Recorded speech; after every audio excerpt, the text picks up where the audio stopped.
Salut tout le monde, bienvenue sur la chaîne de Child Education 2.0.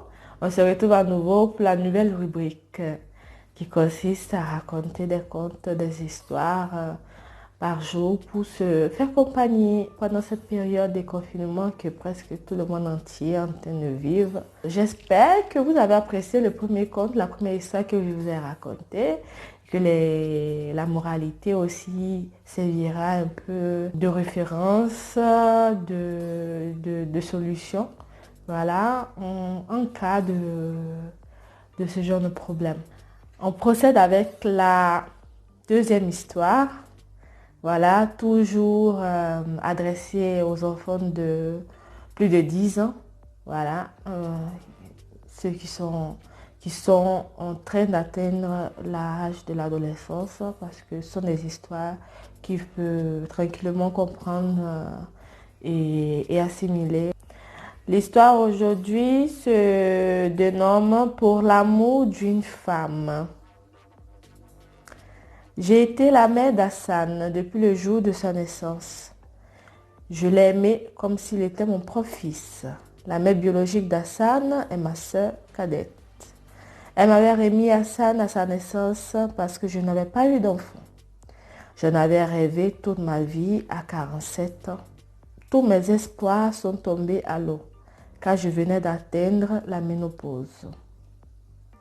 Mon mari ne s'était pas fait prier pour épouser une autre femme qui lui a donné 2 enfants. Lorsque ma sœur Hassanata est tombée enceinte, mes parents étaient furieux parce que c'était la seconde fois qu'elle tombait enceinte d'un inconnu. Je souffrais énormément du fait qu'Hassanata, qui ne voulait pas d'enfant, avait la grâce de tomber enceinte, pendant que moi je me lamentais d'être stérile. La vie est si bizarre, me disais-je.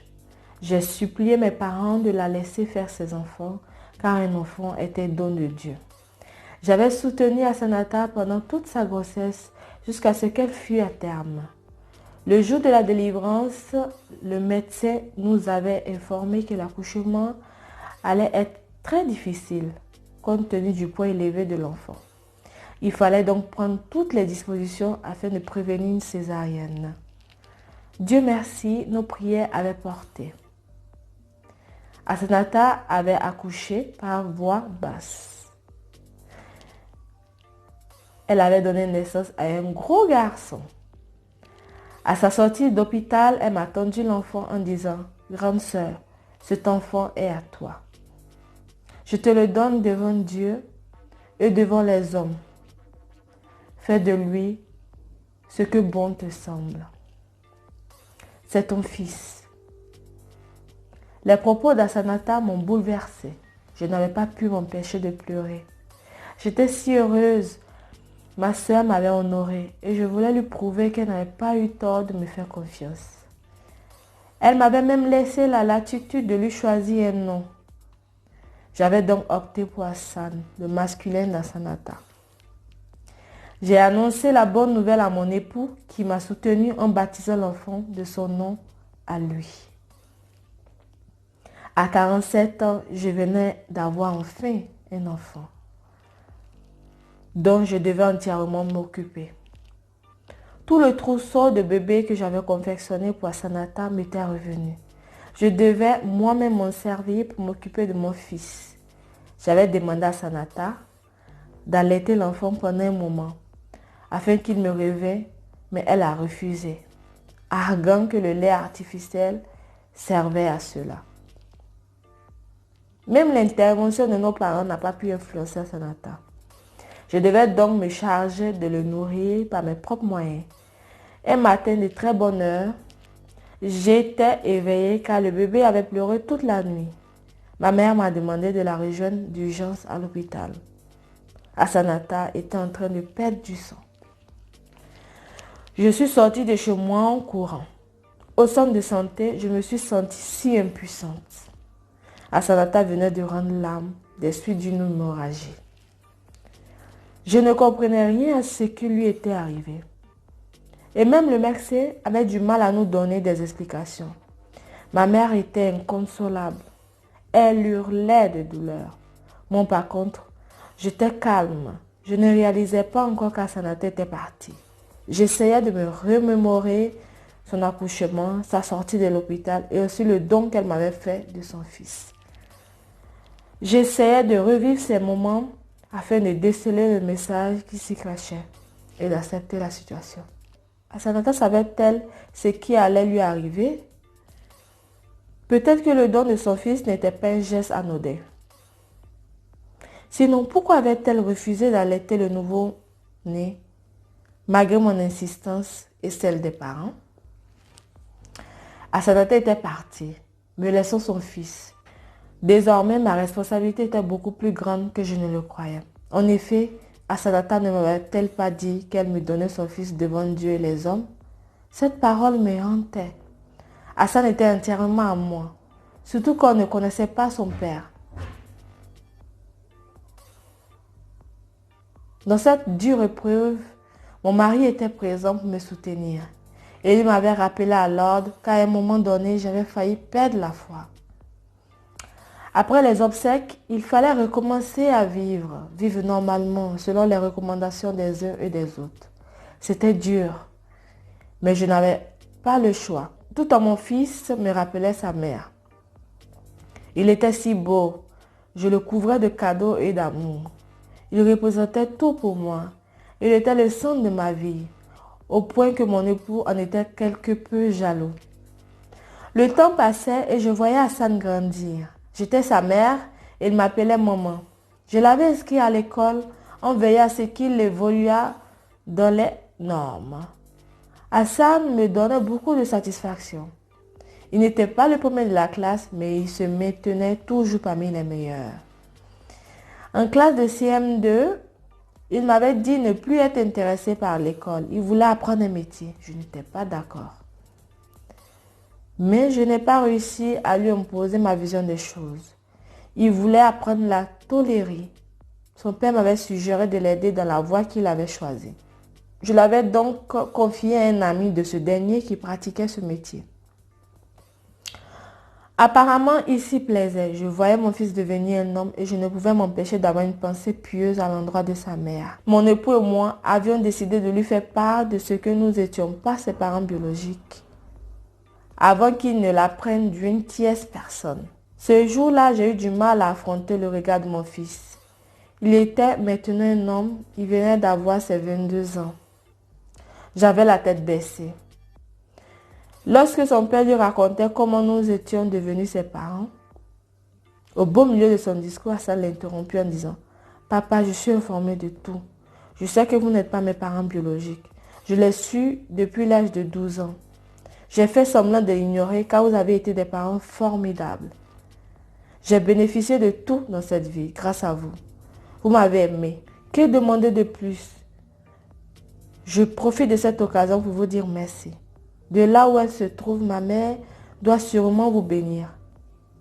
Je ne savais pas mon fils aussi mûr. Ses parents m'ont replongé dans tant de souvenirs que je n'ai pu retenir mes larmes.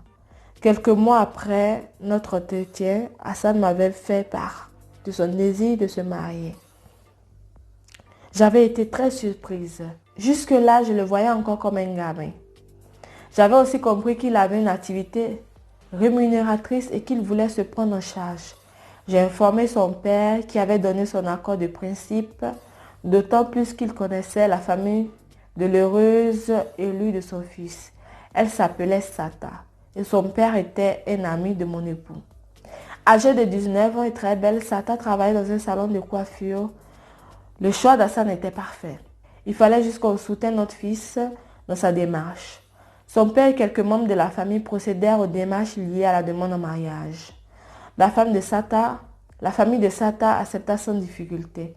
Une date avait même été fixée rapidement. Cela se voyait que nos deux tourtereaux étaient impatients de se marier. Mon fils était très amoureux. Il ne me parlait que de sa fiancée. Ils avaient décidé tous les deux de rester chaste jusqu'au mariage. Le métier de mon fils l'amenait à beaucoup voyager. Il avait souvent des marchés à faire qu'au Burkina. Un mois avant son mariage, son patron et lui étaient allés au Burkina pour un séjour d'une semaine. Avant son départ, Hassan était allé voir sa fiancée. Ce soir-là, il était resté longtemps à bavarder devant le domicile des parents de la jeune fille. Ils avaient parlé, entre autres, de l'organisation de leur mariage. Avant de se quitter, ils s'étaient enlacés et juré fidélité pour la vie. Mon fils s'en alla en me demandant de prendre soin de sa fiancée.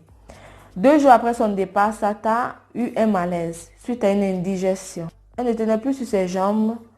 Une forte diarrhée et des vomissements la clouèrent au lit. Conduite à l'hôpital, elle mourut 3 jours après. Comment annoncer cette nouvelle à Hassan? Telle était la préoccupation de tous. Tout le monde connaissait les sentiments de mon fils pour cette fille.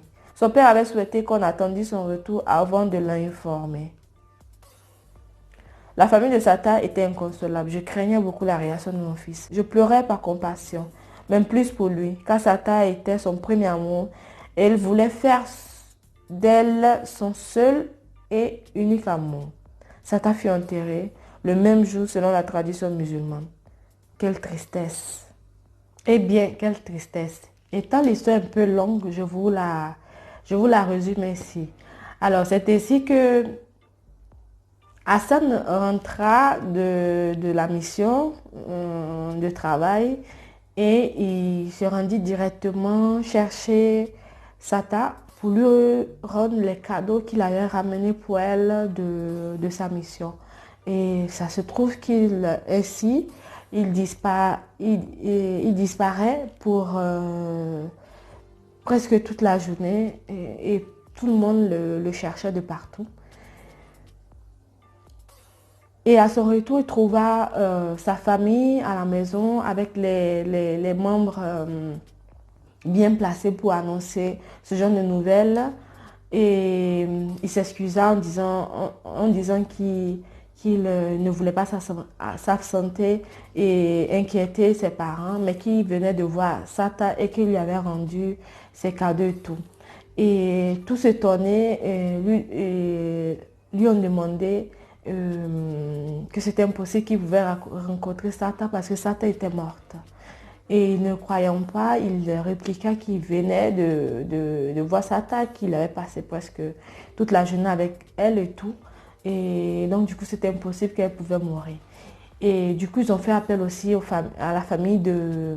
Ils ont fait aussi appel à la famille de Sata pour confirmer la mort de Sata. Et Hassan était pratiquement incrédule à cette nouvelle jusqu'au moment où ils se sont rendus au cimetière. Et sur la tombe de Sata, il a retrouvé même sa veste qu'il avait laissée à Sata parce qu'elle avait froid le jour qu'ils se sont revus. Il a revu aussi les cadeaux qu'il avait rendus à Sata. Et du coup, il perdit connaissance. Et à son réveil, il refusa de parler. Et 3 jours après, il a rendu l'âme et laissant sa mère adoptive sans force et démoralisée, dégoûtée pour une union mort qu'elle venait de subir. Voilà, l'histoire finit ainsi, un peu triste, mais c'est un peu ça. Qu'est-ce qu'on peut tirer comme moralité de cette histoire?